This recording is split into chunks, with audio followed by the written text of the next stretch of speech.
Tonight, endless bloodshed. Gaza closes down its second largest hospital as patients struggle to survive. And yet Israel pushes on with warnings of coming down on Rafah despite global condemnation. Protest on pause. Indian farmers give room to reason as the government attempts to make good on their promises. Will their talks bear fruit? Find out tonight. Paying tribute. Navalny supporters face off against Russian authorities in sweeping protests as the Russian forces advance on Ukrainian soil. And Oppie's BAFTAs. Cillian Murphy's Open Homies bag a bunch of BAFTAs as the star-studded event saw the movie seal its legendary status. All that and more as World News Tonight starts right now.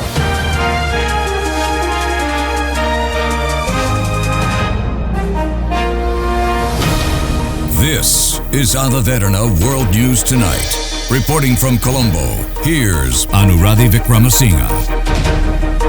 A very good evening. You are joining us on World News on our first bulletin of the week. The weekend saw a few key stories develop, and we are here to bring you the latest updates from across the globe. Starting off with the Israel-Palestine conflict. Israel has warned that unless Hamas frees all hostages held in Gaza by the 10th of March, an offensive will be launched in Rafah. It is the first time Israel has said when its troops might enter Gaza's overcrowded southern city. Global opposition is growing to such an attack in Rafah, where some 1.5 million Palestinians are sheltering. Earlier, the UN Public Health Agency also said a key Gaza hospital had ceased to function following an Israeli raid. What was Gaza's largest remaining functioning hospital went completely out of service on Sunday, local and UN health officials have said. Scores of patients are still sheltering in Nasser Hospital in the southern city of Khan Yunis, a spokesperson for Gaza's Hamas-run health ministry said. But there is no power and not enough staff to treat them all. This was Nasser on Thursday, after a raid by Israeli forces. Gaza's hospitals have been a focal point of Israel's 4-month bombardment. Most have been put out of action by fighting and a lack of fuel. That's left the enclave's 2.3 million population without proper health care. Tens of thousands have been wounded by airstrikes, many others suffer from chronic illness and, increasingly, starvation. Israel alleges that Hamas has been keeping weapons and hostages in medical facilities. Hamas has denied that its fighters use hospitals for cover. The World Health Organization has urged Israel to grant its staff access to Nasser so that it can assess the conditions of patients and any critical medical needs. Meanwhile, in India, Indian farmers paused their protests in the northern Punjab-Haryana border as they sought legal and agricultural advice on the 5-year minimum support price plan proposed by the government. The Indian government has offered guaranteed support prices for pulses, corn and cotton in a bid to break a deadlock with protesting farmers. Trade Minister Piyush Goyal announced this after a week-long clash between security forces and protesters. The farmer union said they would decide on a proposal within a day or two after conferring among themselves to reach a consensus. Tear gas and barricades were used to deter the farmers, an influential voting bloc in India, months ahead of a general election due by May, in which Prime Minister Narendra Modi seeks a record third term. Authorities said they hope farmers will come with a positive reply soon. The next round of meetings could be then held, and they urge farmers to call off their protest. This was said after the meeting that ended late last night. The massive crowds in Shanghai railway station ahead of this year's Spring Festival holiday speak to what Chinese officials said on Sunday ended up being a surge in travel spending over the Lunar New Year travels to levels even higher than before COVID. It's likely a welcome sign for Beijing as the Chinese economy loses steam. The holiday is the busiest yearly travel migration in the world. And by the end of the 8-day span on Saturday, 474 million tourist trips were made, up 34% from the same time a year ago. Millions of migrants have since returned to major cities like Shanghai or Beijing after reuniting with family in hometowns. It was really crowded this year. It felt like it was the first time for me to experience the Spring Festival rush thoroughly. Chinese officials say not only was tourism spending up by around 50% over 2023, it was up 7% over this time in 2019 before the pandemic. Revenue per trip, though, has remained below pre-COVID levels. One of the most popular activities during this year's holiday was watching films. China's box office revenue exceeded over $1 billion over the 8 days, a new record high. The figures are likely a relief for policymakers as China grapples with multiple challenges, including a plunging stock market and declining property values, and as consumer prices fell furthest since the 2009 recession last month. It's pushing authorities to cut interest rates in an attempt to spark growth and revive an economy low on confidence and facing spiraling deflation.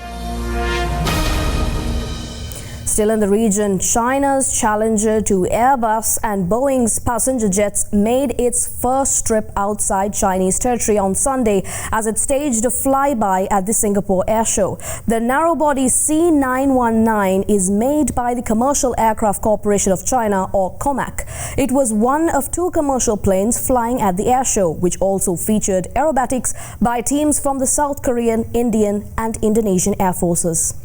According to the Singapore Economic Development Board, it's the first time Chinese exhibitors have taken part in the biennial show. It's also the first major international industry event since last month's blowout of a door plug on a 737 MAX 9 pushed Boeing into yet another safety crisis.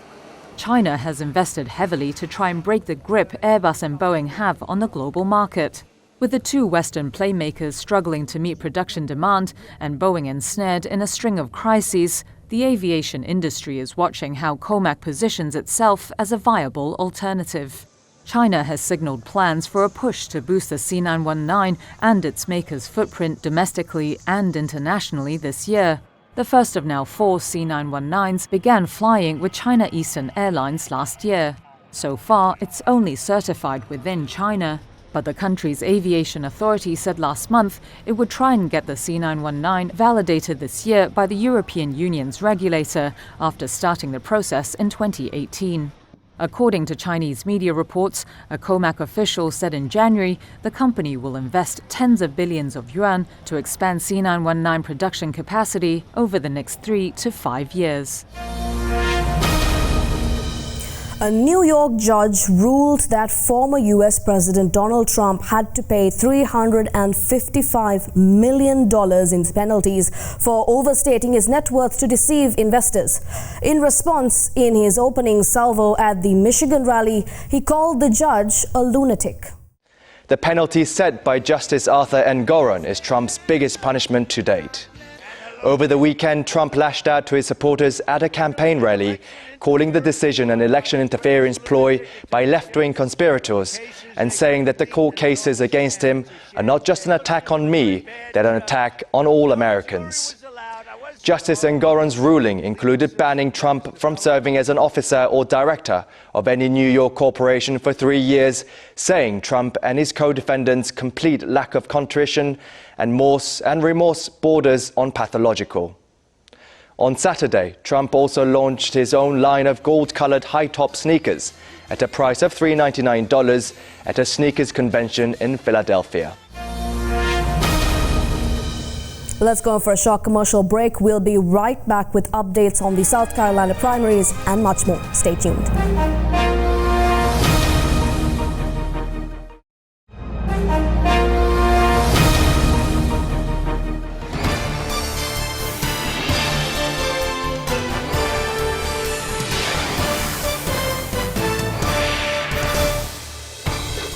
On the road to the White House now, Haley's home state of South Carolina holds its Republican Party primary really soon. But it would take a monumental swing from all the polls to date to give her victory over Donald Trump. Can she make it to Super Tuesday on March 5th, when 16 states and territories will hold their primary contest?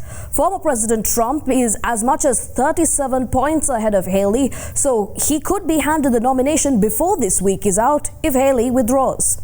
Tonight, world events on the road to the next GOP primary contest. In South Carolina next Saturday. There, both Donald Trump and Nikki Haley have had their own electoral success. Mr. Trump winning the state twice for president, Haley elected twice as governor. But tonight they diverge over the sudden death of imprisoned Putin foe Alexei Navalny. Donald Trump is going to side with a thug who kills his political opponents. In a Fox News town hall, Haley belittled Mr. Trump as no match for Putin. Every time he was in the same room with him, he got weak in the knees. We can't have a president that gets weak in the knees with Putin. The former president, who made a stop to promote gilded sneakers and floods his social media, has not publicly addressed Navalny's death, but did speak of Putin's interest in U.S. politics. In fact, Putin said the other day, no, I prefer Biden as president. A stark difference from President Biden, who clearly laid blame. Putin is responsible. Whether he ordered or not, he is responsible for the circumstances that put that man in. And he is a reflection of who he is. And it just cannot be tolerated.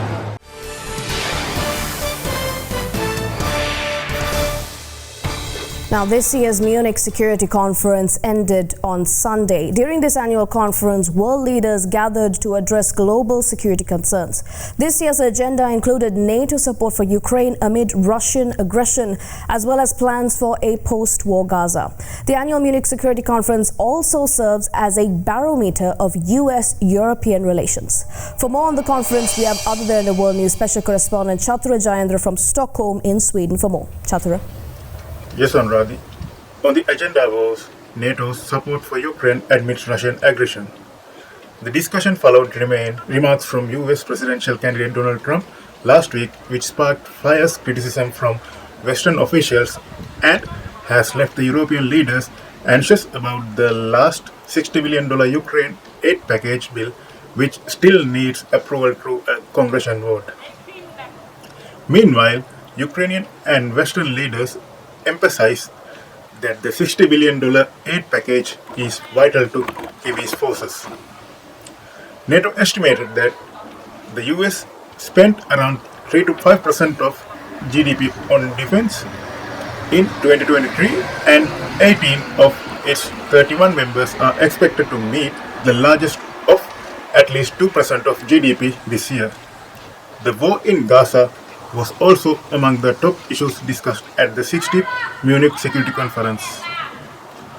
Following a meeting where the senior US, Arab and European officials met to discuss progress on formulating a plan for post-war Gaza that would be linked to normalizing ties between Israel and Saudi Arabia, US Secretary of State Antony Blinken said there is an extraordinary opportunity in the coming months for Israel to normalize ties with the Arab neighbors, while also emphasizing the need for the creation of Palestine state.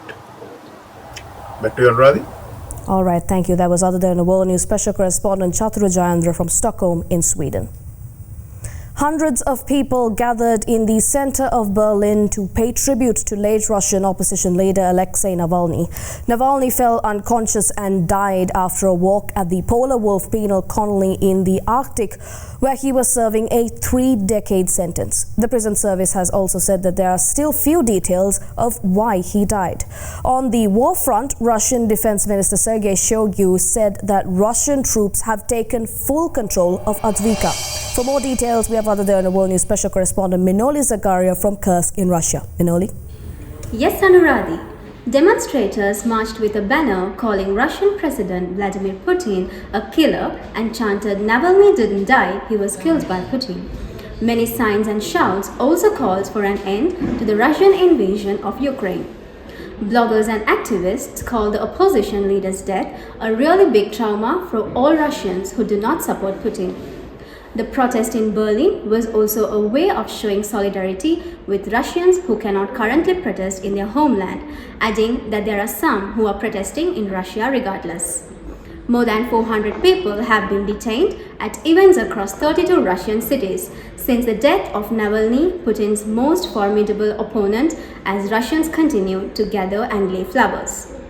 Russian President Vladimir Putin was informed that 31.75 square kilometers of territory had been taken from Ukrainian forces. It is added that more than 1,500 Ukrainian service personnel were killed in the battle with weapons and military equipment abandoned by retreating troops. The town is a strategically significant location for the Russians as it allows its military to push back the front line from Donetsk, securing the military from Ukrainian attacks. Back to you, Anuradhi. All right, thank you very much. That was Other Than the World News special correspondent Minoli Zagaria from Kursk in Russia. Parts of Sydney have been hit by intense rainfall and lightning, causing major delays for commuters in the city and at the Sydney airport. The extreme weather has also left 4 people in hospital after they were hit by lightning at Sydney's Botanic Gardens. Piercing through Sydney's washed-out skyline, a fast flash that struck this old fig tree in the Botanic Gardens. Underneath, 4 people seeking shelter.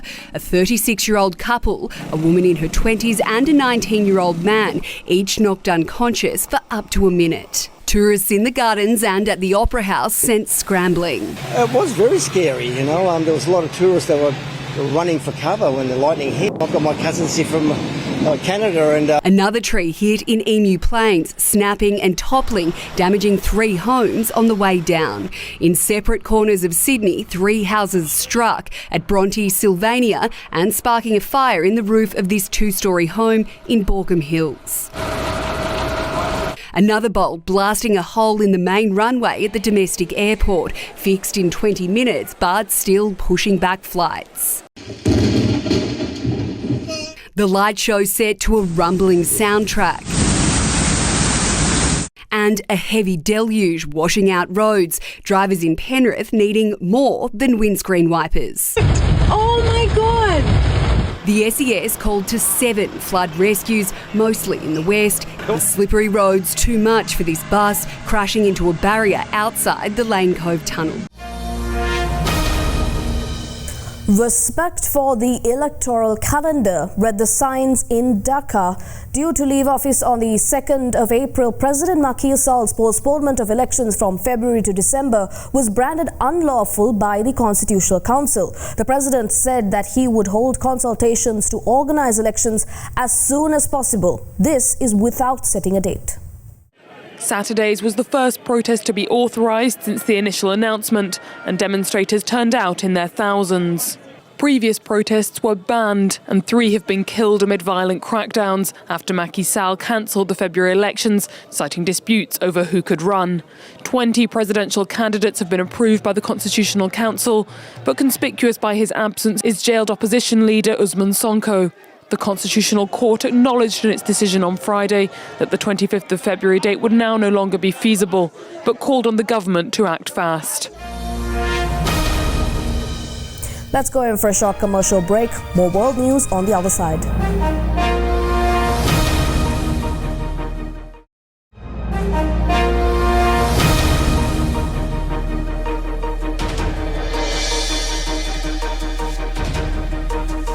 Welcome back. Cillian Murphy, Robert Downey Jr. and director Christopher Nolan were all honored for their work on Oppenheimer as the film dominated the BAFTA Awards. Murphy was named Best Actor for playing J. Robert Oppenheimer, known as the father of the atomic bomb, while Downey Jr. won Best Supporting Actor. The drama won 7 BAFTAs, including Best Film. Poor Things also picked up 5, including Best Actress for Emma Stone. Best Supporting Actress went to Davine Joy Randolph for The Holdovers. Oppenheimer and the acting winners could well repeat their successes at the Oscars in 3 weeks, although Oscar and BAFTA voters rarely totally agree.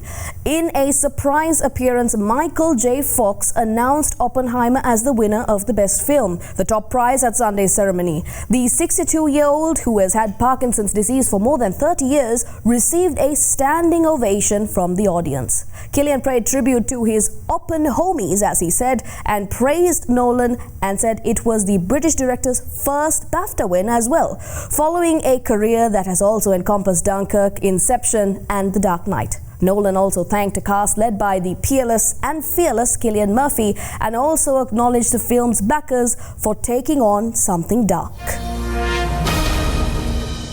And finally tonight, in the early hours of the morning, artist David Rowe brings out his paints and his imagination and then sprinkles colour all around. His canvases are the power poles in the small town of Lucinda in Queensland, Australia. Rowe was first commissioned by the town to add art to the community 20 years ago. Not quite like the Louvre, but anyway, just as important, but...